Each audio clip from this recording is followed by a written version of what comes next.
Friends, আজকে আমি চলে এসেছি বিউটির জন্মদিনে। বিউটি হচ্ছে আমার ভাসুরের মেয়ে, তো সেজেগুজে আমি কিন্তু চলে এসেছি।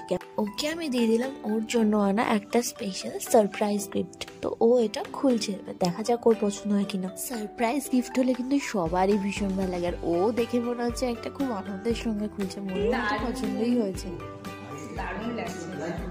বার্থডে গার্ল বার্থডে নতুন জামা পরে কিন্তু পোজ দিচ্ছে, আর আমি ওর সাথে করে দিলাম কয়েকটা ফটোশুট। তো বার্থডে কেকটা দিয়ে কিন্তু কেক কাটিং পর্ব এইবারে স্টার্ট হবে।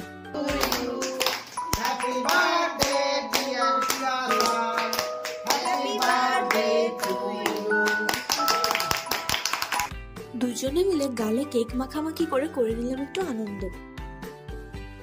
একমাত্র মেয়ের বার্থডে বলে কথা, তাই দাদা আর দিদি করে নিয়েছিল প্রচুর অ্যারেঞ্জমেন্ট, আর ওই সব মহাভোজকে আমরা কিন্তু চলে এলাম বাড়ি। তো কালকের দিনটা কিন্তু খুব ভালো করে কাটিয়েছি।